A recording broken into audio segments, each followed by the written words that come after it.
तो सवाल ये कि क्या इसीलिए नीतीश कुमार के खिलाफ उनकी पार्टी ने बगावत का बिगुल बजा रखा है? 143 सीट की सूची 10 दिन के अंदर, एक हफ्ते के अंदर बना करके राष्ट्रीय अध्यक्ष को दे देंगे। कौन कैंडिडेट है उसका निर्णय उनको लेना है। 143 ही क्यों? 143 इसलिए कि जेडीयू नहीं है वहाँ हम की बात कर। जहाँ जेडीयू के उम्मीदवार है उसके खिलाफ आप लोग?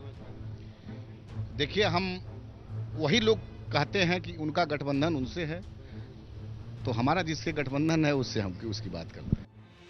दिल्ली में एलजेपी की संसदीय बोर्ड की बैठक हुई और इसी बैठक में पासवान की पार्टी के नेताओं ने नीतीश के खिलाफ बयानबाजी की।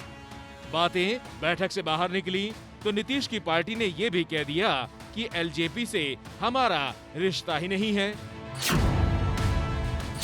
2005 में रामविलास जी अलग हमसे चुनाव लड़े, 2010 में वो हमसे अलग चुनाव लड़े, 2015 में वो हमसे अलग चुनाव लड़े और 2019 में वो अलग चुनाव लड़ने की तैयारी कर रहे हैं।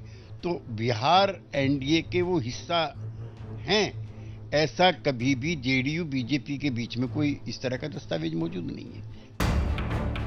इन बयानों से एक बात साफ है कि नीतीश और चिराग पासवान के बीच सियासी रिश्ता आगे चल पाना मुश्किल हो रहा है। लोकसभा चुनाव के बाद से ही नीतीश कुमार और चिराग पासवान के बीच तल्खी बढ़ने लगी थी। कई बार चिराग पासवान ने नीतीश कुमार के खिलाफ खुलकर बयानबाजी की तो कई मौकों पर चिट्ठियों के जरिए उनके कामकाज पर सवाल उठाए। और ये सब तब हो रहा था जब बीजेपी के कई नेता ये कह चुके थे कि नीतीश कुमार ही सीएम पद के उम्मीदवार होंगे, लेकिन चिराग पासवान अपने रुख पर कायम रहे। चिराग की इस राजनीति का अंदाजा नीतीश कुमार लगा चुके हैं और इसलिए चिराग से तल्खी के बीच उन्होंने जीतन राम मांझी की पार्टी हमको एनडीए का हिस्सा बना लिया और मांझी ने भी एनडीए का हिस्सा बनते ही चिराग पासवान पर हमला बोलना शुरू कर दिया। रविवार को एक पोस्टर लगाया गया जिसमें चिराग पासवान को ही निशाना बनाया गया। असल में नीतीश की कोशिश चिराग की दलित राजनीति को मांझी की दलित रणनीति से काटने की है। बिहार में दलित वोटरों की संख्या 16% है। इसमें पासवान और मांझी का हिस्सा 4-4% है।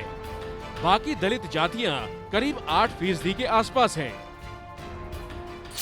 नीतीश कुमार ने सत्ता में आने के बाद अपने लिए 2 समूहों का वोट बैंक तैयार किया, दलितों में गैर पासवान और पिछड़ी जातियों में अति पिछड़ों का।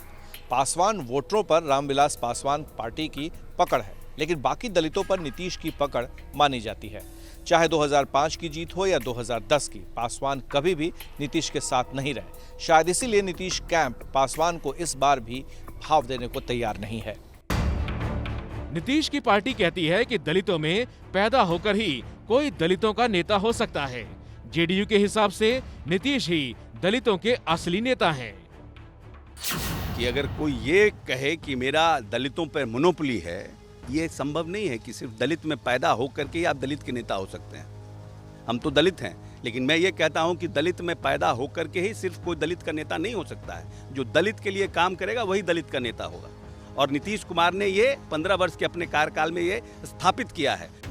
यानी एक लड़ाई तो दलितों का सबसे बड़ा रहनुमा बनने की है और दूसरी जो अहम लड़ाई है वो ये कि साल 2015 में एलजेपी एनडीए में रहते हुए 42 सीटों पर चुनाव लड़ी। तब 25 सीटों पर उसका सीधा मुकाबला नीतीश की पार्टी से था और इन 25 सीटों में से 22 पर जेडीयू को जीत मिली थी। यानी साथ रहने पर नीतीश न तो पासवान को उतनी सीट लड़ने के लिए देंगे और न ही उन सीटों पर दावा छोड़ेंगे जो उनकी सिटिंग सीट है। ऐसे में पासवान की पार्टी को ही झुकना होगा, जिसके लिए वो अभी तैयार नहीं दिख रहे। अब बीजेपी दखल देती है और कोई डील होती है तभी गठबंधन बच पाएगा, नहीं तो इस चुनाव में एनडीए से पासवान को अलग होना तय समझ सकते हैं।